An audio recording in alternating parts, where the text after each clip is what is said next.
Bonjour! Hoje acabei não comentando, lembrando vocês da live, mas vamos lá, vamos continuar a leitura do nosso livro.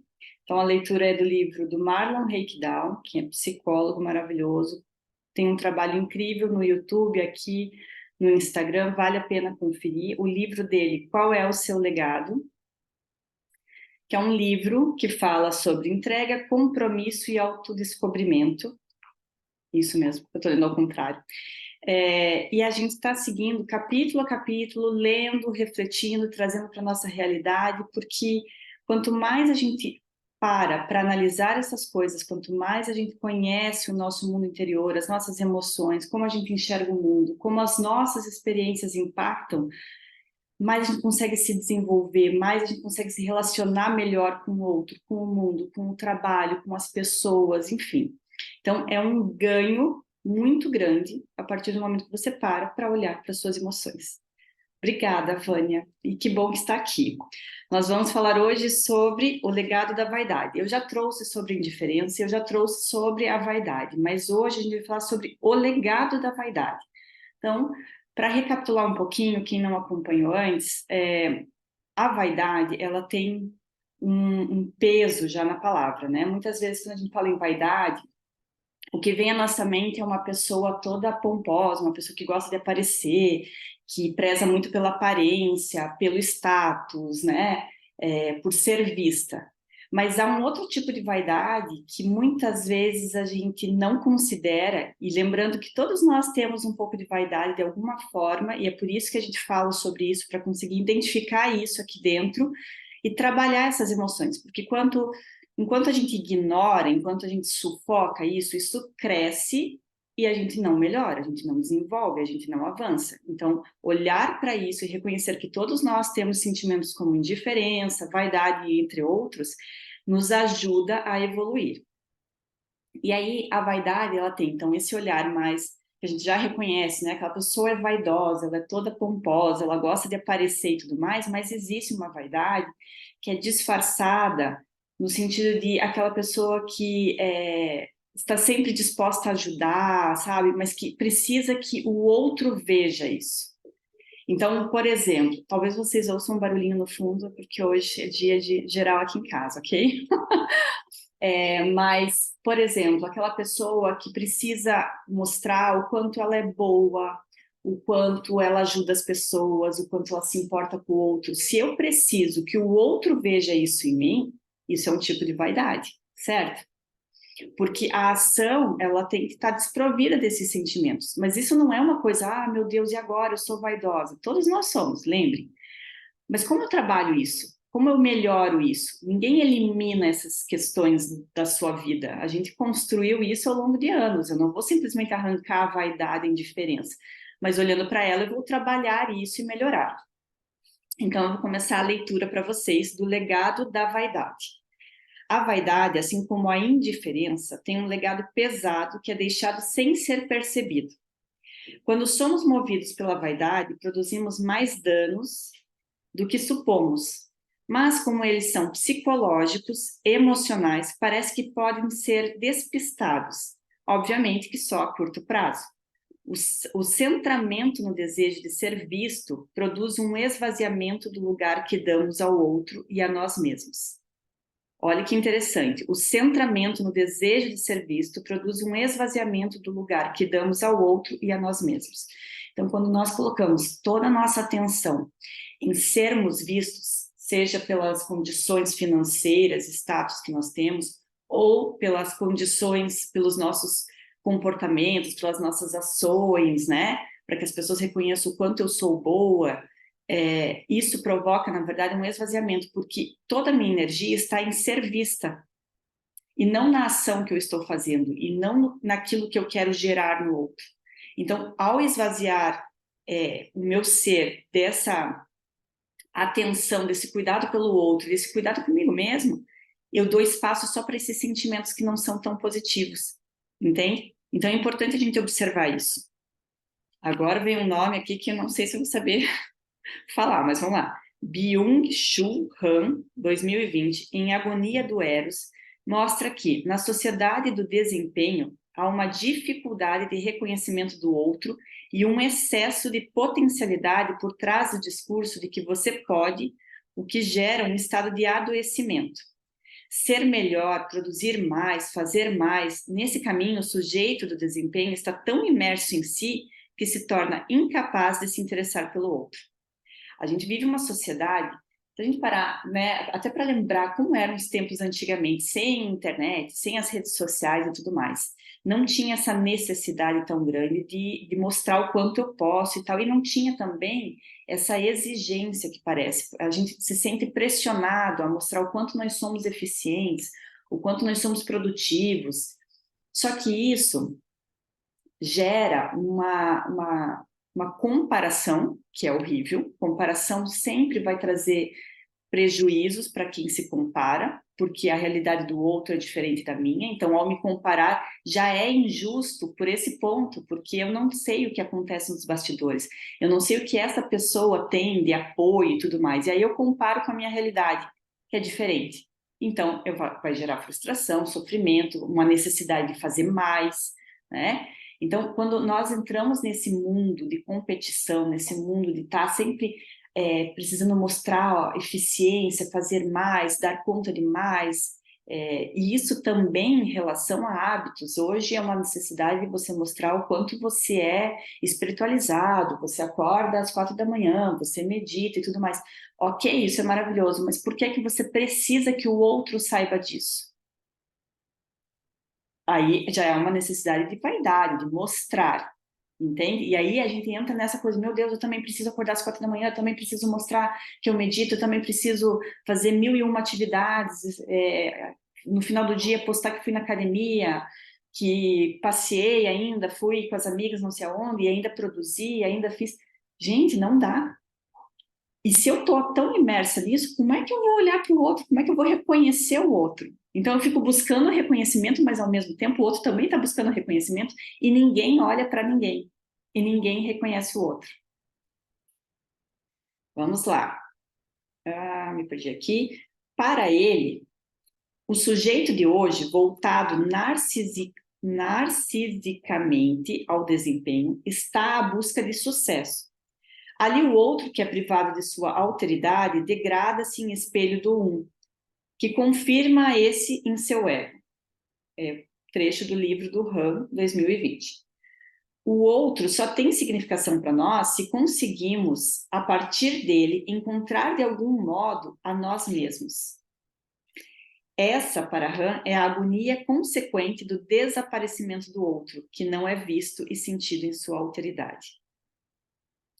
O legado da vaidade tem sido a perversão dos próprios valores, pois a meta a ser alcançada é o elemento principal, e parece que quase tudo é válido para se obter a meta. Quando desejamos nos promover por meio de um legado, o centramento está em nós, muito mais do que no outro, e por isso há uma perversão da própria definição de legado. O que é legado? Vocês lembram? Quem já acompanhou aqui, aquela ideia que a gente desmistificou, né, do legado ser algo gigantesco, que só grandes autoridades, pessoas famosas, pessoas que têm recursos, que conseguem deixar grandes legados. Todos nós deixamos legados, o tempo todo. O que eu compartilho, a forma como eu me relaciono com o outro, eu estou em contato o tempo todo com a sociedade, eu estou deixando marcas nessa sociedade. Então, isso é legado. A forma como você cuida da sua família, a forma como você se relaciona no trabalho, a forma como você faz o teu trabalho, tudo isso é legado. Então, a gente precisa entender, primeiro, esse conceito de legado e, segundo, quando eu coloco toda a minha atenção na vaidade, no sentido de ser reconhecido pelo outro, eu não tenho tempo para reconhecer o outro, porque eu estou focada em que me reconheça. Então, eu preciso fazer muito.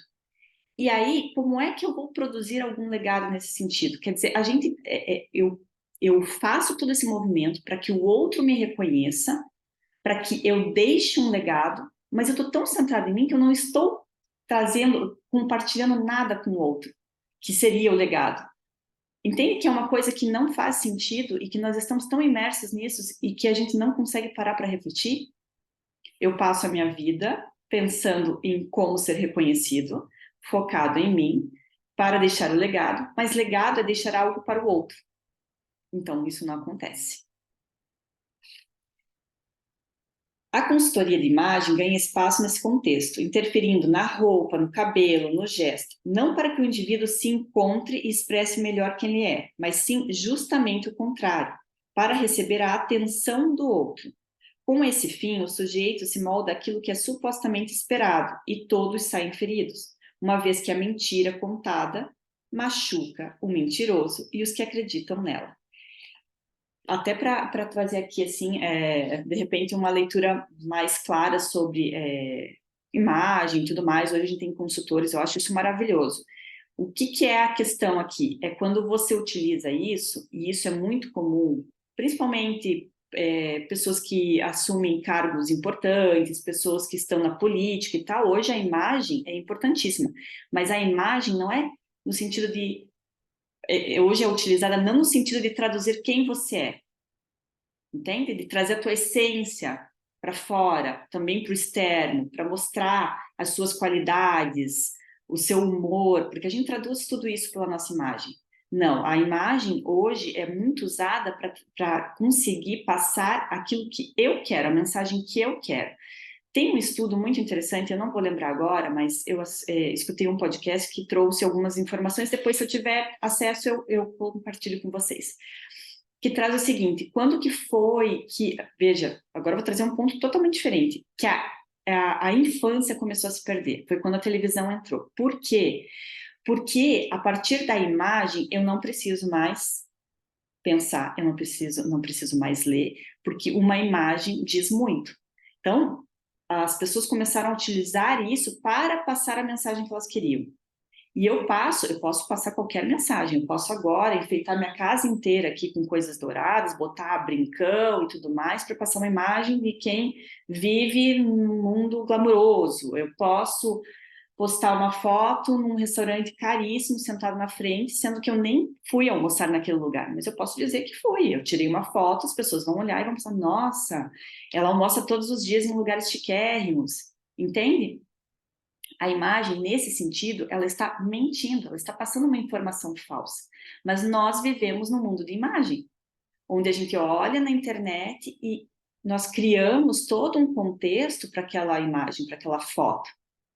A pessoa que está passando, que está compartilhando a sua foto, ela tem uma intenção por trás.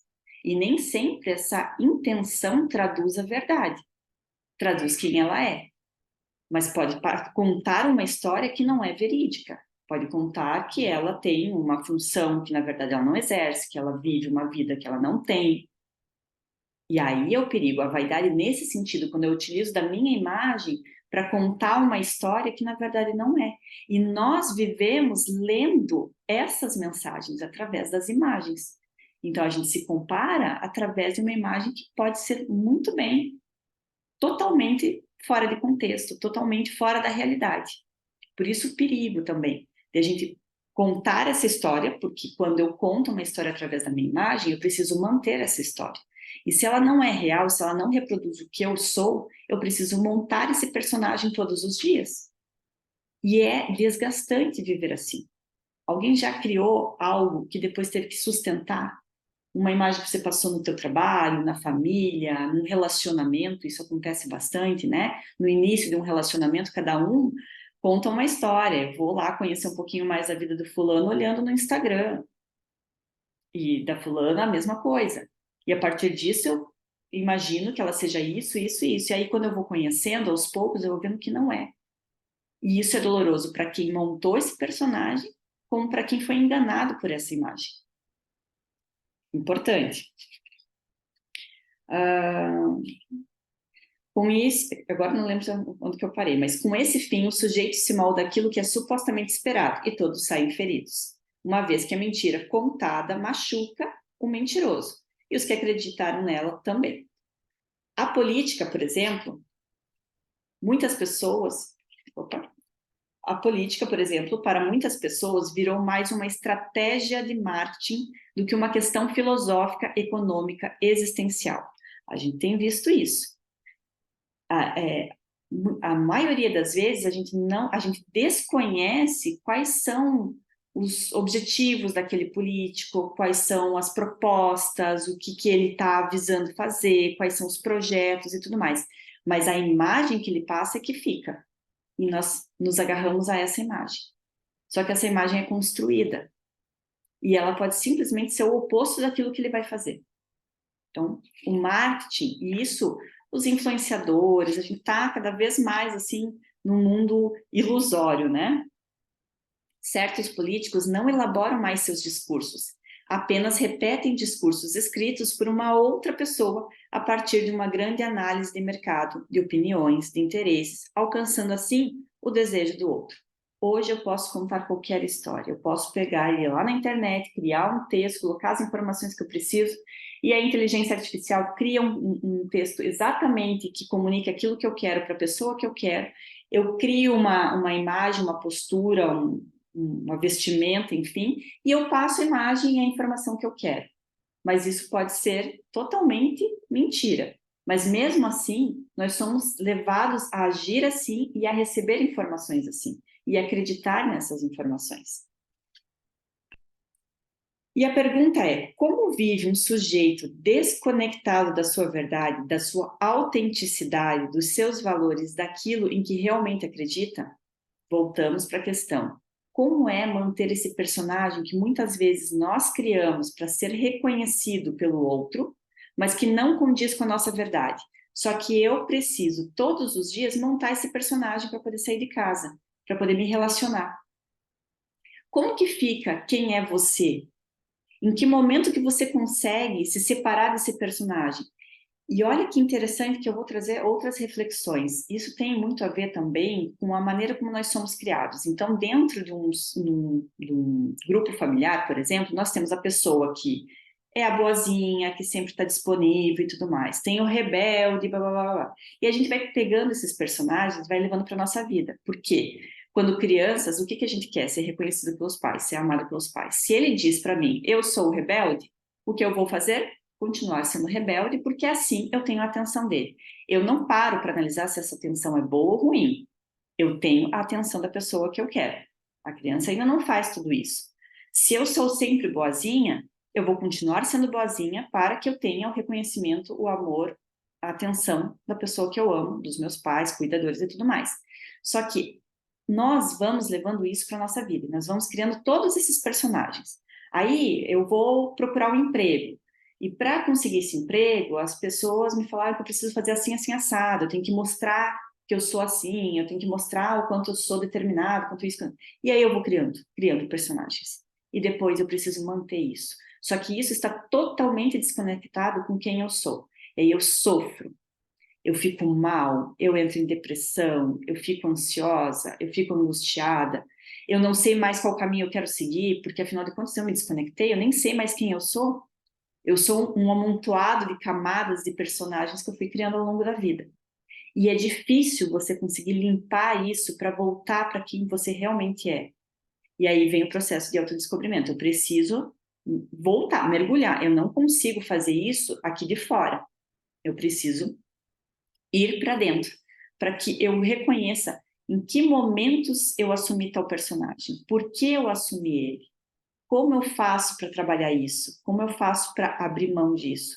Quais as consequências que isso tem? Porque se eu fui sempre a boazinha e de repente eu digo que, ok, não quero mais, isso não é o que eu quero, não faz parte de mim, eu fiz isso para ser reconhecida, e eu abro mão, o que vai acontecer? Uma pressão externa para que eu volte para o meu lugar, para a minha posição, para o meu personagem. Então eu preciso também estar preparada para isso, para ter perdas, para ter rompimentos, para ter muitas vezes uma atitude de outra pessoa que vai te magoar. Mas vale a pena eu continuar mantendo um personagem para ser reconhecido? O quanto me custa esse reconhecimento? É sobre essas coisas que a gente precisa parar para pensar. Mas quanto dos sentimentos de solidão, vazio e angústia e das alterações de sono, alimentação e desejo é consequência dessa perversão toda? Olha só, hoje nós vivemos uma epidemia de pessoas com problemas de sono, insônia e outros distúrbios alimentares, né? Ou come demais, ou come de menos, ou desconta uma comida, ou simplesmente não come nada porque eu preciso me manter aparentemente bem, eu preciso que as pessoas vejam, nossa, como você se cuida e tudo mais. Eu tenho depressão porque o tempo todo eu preciso mostrar, mostrar, mostrar, e eu não aguento mais ter que mostrar para todo mundo o que eu sou, o que eu faço, o quanto eu produzo. Quer dizer, olha o que o reflexo de uma vaidade, de uma necessidade de reconhecimento do outro fez com que nós cultivássemos problemas em todas as esferas da nossa vida. E que agora a gente tem que dar um jeito de lidar com tudo isso. Só que ao mesmo tempo que eu preciso lidar com isso, eu continuo com essas exigências externas e aí eu não consigo equilibrar todos esses pratos. Como que eu faço para continuar sendo reconhecida e ao mesmo tempo olhar para mim e cuidar do meu emocional, do meu mental? Alguns pratos vão ter que cair. Alguns pratos vão se estabacar no chão. Agora a questão é, quais pratos você escolhe deixar cair? O de manter sempre essa aparência, que os outros se reconheçam? Ou você vai manter girando os pratos que cuidam da sua saúde mental, da sua saúde emocional, de quem você é, do que você deseja para sua vida? São escolhas importantes e que, se a gente não para, a vida vai nos levando e os problemas vão surgindo. O discurso é de cuidado e preocupação com o outro, mas o desejo final, silencioso e camuflado, é conseguir um lugar ao sol, muitas vezes conquistado à custa do outro. A internet é um lugar que muitas vezes é ingrato. As pessoas falam muito em você ter autoridade. E nessa busca por autoridade, para que o outro reconheça você, compre o seu serviço, blá, blá, blá, blá, blá, a gente passa por cima de muitas coisas. E a gente passa exatamente, se eu tenho um trabalho a oferecer, muitas vezes eu passo em cima daquela pessoa para poder mostrar a minha autoridade. Então, como fica isso? Como eu saio disso? Que custo essa vaidade tem me cobrado? Vou passar o nome do livro aqui, ó. Vou deixar e depois vou deixar na descrição. Qual é o seu legado? Do Marlon Reikdal. O capitalismo e o marketing selvagem são experts nisso, tentando criar necessidade nas pessoas para que elas acreditem precisar daquele produto ou, quando não, oferecendo um resultado que não é verdadeiro. As mensagens subliminares, as insinuações, as imagens por trás das palavras, tudo vai ao encontro das fragilidades e das fraquezas humanas, para prevalecer e alcançar-se o objetivo egoísta. Esses dias, alguém me passou o perfil de uma pessoa, um influenciador, que é hoje considerado um dos melhores e tudo mais, porque tem um faturamento absurdo.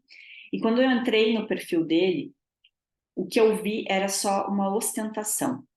Todas as fotos, todas, sem exceção, eram de algo que mostrava poder, que mostrava dinheiro, que mostrava fortuna, mostrava uma vida que é praticamente impossível para a maioria de nós. A gente tem que compreender a nossa realidade. Nós vivemos num país muito desigual, com muitas questões que atrapalham o nosso desenvolvimento, o nosso crescimento. Então, a história de que é trabalhar 12 horas e ficar milionário chega a ser até um insulto, porque a maioria de nós trabalha muito mais do que isso e não é milionário. Então, quando eu vou acesso um perfil desses, em que a pessoa mostra que ela saiu do zero, de um quartinho, e de repente ela é milionária, vive uma vida de ostentação. Eu estou passando uma mensagem, mesmo que eu não coloque nenhuma legenda, de que é possível, e eu sei o caminho. Só que a gente sabe que esse caminho é um para, sei lá, quantos milhões de pessoas. E que muitas vezes esse caminho não é um caminho muito certo, muito justo, muito interessante de se seguir. E aí você atrai milhares de pessoas que compram o seu curso, que fazem a sua mentoria, que te deixam ainda mais rico, mas vem de uma ilusão, vem de algo que não é possível acontecer. E nós ficamos nessa busca incessante, porque nós estamos lendo imagens que podem ser mentirosas, que podem trazer algo que não é real. Só que a gente se agarra a isso. Então, o cuidado que nós devemos ter na era, né, das imagens, dos status e tudo mais, das ostentações será que aquilo realmente é verdadeiro? E mais, será que é isso que eu quero para mim? Outra coisa que eu assisti esses dias foi um Reels, acho que é da Anitta, falando que é uma ilusão achar que ter tudo isso vai completar aqui dentro. Que quando ela alcançou o topo das paradas, agora não me lembro, ganhou um prêmio X, Y, Z, que eu não lembro bem, por dentro ela estava destruída. Ela estava vivendo um momento muito difícil.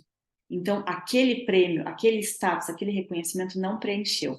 Por isso, a questão não é que a gente não busque ser melhor, busque por mais qualidade de vida, por mais recursos financeiros e tudo mais. Pelo contrário, a gente tem que buscar isso. Mas a qual custo? E é isso que você quer? Porque às vezes a gente desconhece aquilo que a gente quer. Talvez o teu desejo seja uma casinha na beira da praia, uma vida tranquila, cuidando das suas crianças, e tá tudo bem. Mas o mundo te diz que você tem que ser super, hiper profissional, que você tem que estar no mercado, que você tem que aparecer o tempo todo, que você tem que mostrar isso, aquilo, o outro, ter um corpo sarava. Caramba! E você tem que dar conta de tudo isso. Só que isso vai contra o teu desejo. Acontece que você nem sabe o seu desejo, porque você se perdeu no caminho. Importantes reflexões para a gente fazer. Se há perversão de valores, há também outras ações de desconsideração que logo vão aparecer, pois as parcerias tornam-se interessantes apenas quando se está ganhando. E cada um só buscará aquele que pode ser degrau para seu próprio crescimento. Ou seja, eu não vou atrás do outro, aqui estou generalizando, mas assim, cada um sabe das suas ações. Mas, em grande parte, e aí vem a questão da indiferença, do egoísmo e tudo mais, a gente faz esse movimento, que é natural do ser humano, mas é importante que a gente reflita sobre isso, de buscar o outro porque aquilo nos traz alguma vantagem. Ou você já procurou alguém na internet para fazer uma parceria porque você falou assim, não, eu estou a fim de ajudar ele, eu não vou ganhar nada com isso, mas eu estou a fim de ajudar essa pessoa a crescer. Há sempre por trás sentimentos que às vezes não são os mais nobres, mas fazem parte da condição humana. Mas a gente vive exatamente o momento em que parece que essa é a corrente mais utilizada. O tempo todo nós queremos subir através do outro, pelo outro. Mesmo que isso para ele não vá trazer nenhum benefício, mas se traz para mim, opa, então são coisas que acontecem. Toda vez que estivermos centrados apenas em subir, e subir o mais alto e o mais rápido que pudermos, não haverá espaço para o outro que está embaixo. Para aquele que pode se beneficiar com nossa presença, com nossa ajuda, a não ser que, de algum outro modo, a gente também saia ganhando. Legado é quando a gente compartilha algo que pode ser bom para o outro. Então, quando eu busco fazer algo que só vai trazer benefícios para mim, eu não estou fazendo uma atitude desprovida de vaidade e não estou deixando um legado, porque afinal de contas eu estou focada só no meu crescimento, no meu bem, no meu reconhecimento, no meu bem-estar. Eu não estou olhando para quem eu estou precisando usar de degrau para conseguir ter esse reconhecimento. E num mundo cada vez mais egoísta, a gente vai vendo cenas que são horripilantes. A gente vai vendo uma sociedade retroceder em muitos aspectos, como na empatia. Há estudos já que mostram que nós estamos perdendo essa habilidade da empatia. Porque a gente está tão centrado em nós e nessa necessidade de ser reconhecido, que o outro, quem é o outro? Olha que triste. Quem é o outro? Eu preciso crescer, eu preciso fazer, eu preciso me mostrar. E quando eu trago essas reflexões e quando eu venho aqui conversar, e eu trago muito questões sobre filosofia, psicologia, comportamentos, autoconhecimento, é porque eu tenho o desejo de que mais pessoas se conectem com isso. Às vezes está lá, está dentro, só que ela não sabe expressar. Ou ela está buscando isso e não reconheceu ainda. Mas nós precisamos aprender a reconhecer as nossas emoções, porque a partir disso a gente reconhece o outro. A partir disso eu consigo ter empatia. Eu consigo olhar para a pessoa e entender que aquilo está causando mal para ela, que para mim pode ser insignificante. A situação que aconteceu eu nem daria bola, mas para ela não. Para ela aquilo significou. Só que eu preciso aprender a fazer isso. E como que eu aprendo? Cuidando das minhas emoções, reconhecendo elas, reconhecendo quem eu sou. Por que que eu sou assim hoje? Da onde surgiu essa Thaisa? Ela é resultado de que experiências? De que vivências? Eu tô do lado de uma escolinha, então vocês estão ouvindo, né? É hora da brincadeira. E como eu faço isso? Se lá atrás eu não aprendi a olhar para as minhas emoções, se lá atrás, quando eu era criança, eu chorei, alguém disse: não chore, pare com isso, que coisa feia. Ou olha para o passarinho, olha para lá, vamos distrair essa emoção aqui que não é legal. Aí eu simplesmente aprendi a distrair, me distrair o tempo todo das minhas emoções, e eu não sei mais fazer esse caminho de volta, eu não sei mais reconhecer eles. E aí eu me embolo em relações tóxicas, eu me embolo em trabalhos que eu não gosto, em frustração, em aceitar situações que me fazem mal. Olha o perigo que é a gente não olhar para dentro. Agora, deixa eu me achar aqui, gente. Tá, acho que estamos quase. Qual é a consequência desse padrão para a sociedade? Hoje se fala no cooperativismo, no pequeno produtor, nos produtos orgânicos, mas quem está disposto a pagar mais ou a fazer investimentos quando a maioria está preocupada apenas com os próprios benefícios a curto prazo? Quem está disposto a pagar para aprender mais sobre autoconhecimento, sobre as próprias emoções, quando na verdade eu só preciso fazer aquele cursinho rápido para conseguir mais seguidores, para conseguir mais views e, sei lá, mais engajamento e ganhar mais dinheiro e ser mais reconhecido? Qual que é o valor dessa sociedade? O que que a gente está buscando? Qual é o seu valor? O que que você está buscando? O que você está buscando? Está atendendo a sua demanda interna? Você está bem? Você se sente bem? Acorda bem? Satisfeita? Tudo legal? Você tem sempre disposição? Está sempre animado para fazer as coisas? Ou você vive aquele sentimento de domingo à noite, de tipo, meu Deus, amanhã é segunda, ai, não acredito, vai começar tudo de novo. É bom viver assim? 5 dias da semana sofrendo,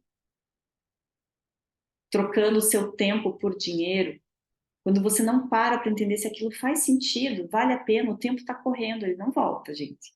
O tempo é um recurso maravilhoso, mas ele não volta. Ele só vai para frente. Quanto mais eu me demoro em parar para entender o que eu quero, o que eu estou fazendo nesse mundo, para onde eu vou, o que vale a pena eu abrir mão, que pratos eu vou derrubar para manter outros girando, mais eu perco e não tenho o que fazer. O tempo perdido é tempo perdido. O legado da vaidade é o empoderamento dos grandes à custa das relações, em um salve-se quem puder, que também produzirá danos para nós mesmos. A busca pelo destaque e pela conquista que repercutirão no tempo e nos farão ser lembrados ao longo dos anos, deixa um outro legado silencioso, que precisa ser reconhecido por todos nós. Em poucas palavras, usamos dos outros para nos sentirmos importantes, para acreditarmos que temos um valor. No entanto, sem perceber, nós nos esvaziamos de nós mesmos em um comportamento vicioso de querer mais e mais aplausos, likes e reconhecimentos. Muito embora nada disso possa realmente nos preencher e dar sentido à nossa vida. Estamos doentes, e um dos nomes para essa doença é egoísmo. Sendo assim, por qual via for, caímos na questão do sujeito centrado em si. Agora é possível nos debruçarmos sobre esse tema, analisando como o egoísmo está presente em nossa vida, delineando nossas ações muito mais do que imaginamos. Só para trazer, no próximo capítulo, então quarta-feira que vem, eu vou entrar na questão da análise do egoísmo, comportamento humano também, que faz parte da nossa condição, mas que a gente precisa parar para analisar o quanto esse sentimento em cada um de nós tem repercutido na nossa vida. Qual é o espaço que a gente tem dado para o egoísmo? Assim como qual o espaço que você tem dado para a vaidade, para o reconhecimento do outro? Gente, são assuntos que muitas vezes mexem bastante com as nossas questões, com as decisões que a gente toma na vida, que vem tomando, o caminho que a gente decidiu trilhar, mas a partir do momento que a gente começa a trabalhar essas questões, e é maravilhoso isso, você começa a enxergar as situações, as decisões, os caminhos a seguir de uma outra forma. Você começa a enxergar as tuas relações de uma outra forma. Você começa a limpar coisas tóxicas da sua vida, porque você entende que aquilo só estava ali por uma pressão externa, que não tinha nada a ver com você. Você aceitou aquilo na sua vida porque alguém disse que era necessário, que era preciso, que só assim as pessoas iriam te reconhecer, olhar para você, te incluir. No desejo de fazer parte de algo, nós abrimos mão de coisas valiosíssimas. Você pode abrir mão dos teus valores, daquilo que é importante para você, de relacionamentos que são saudáveis, são importantes para você, porque você precisa ser incluída, ser aceita, ser vista. Então, o meu desejo hoje, de quarta-feira, depois de toda essa reflexão, é que você tire um tempo do seu dia para pensar: o que eu tenho feito com esse sentimento? Que decisões eu tenho tomado e por que eu faço isso para ser reconhecido? O que eu quero em troca? O que eu quero em troca quando eu faço o meu trabalho? Real, tá, gente? A resposta é só para vocês. Mas o que eu estou esperando quando eu vou compartilhar alguma coisa que eu sei? Quando eu vou ajudar alguém? Quando eu me posiciono dentro de alguma causa? Quando eu me ofereço para acompanhar alguém numa situação específica? O que eu estou esperando quando eu sou a boazinha, quando eu digo sim para todo mundo? O que eu estou esperando quando eu sou a pessoa que precisa ostentar o tempo todo, que eu tenho uma necessidade de ter? O que eu estou escondendo? O que está por trás disso?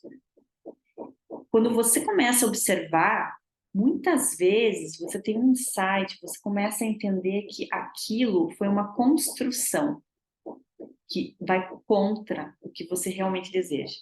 E é libertador pegar algo que você tem que carregar para manter esse reconhecimento, esse olhar do outro e poder simplesmente dizer: não quero mais. Isso não faz sentido para mim. Só que eu só consigo definir isso se eu fizer o trabalho de me observar, de conhecer o meu interno, os meus sentimentos. Então, quarta-feira, tira um tempinho, observa você, começa a entender o porquê você precisa ser reconhecido. O que está por trás disso? Que tipo de reconhecimento você busca? Que ações você faz para ser visto, aplaudido? Observa isso. Só isso já vai te trazer muitos insights.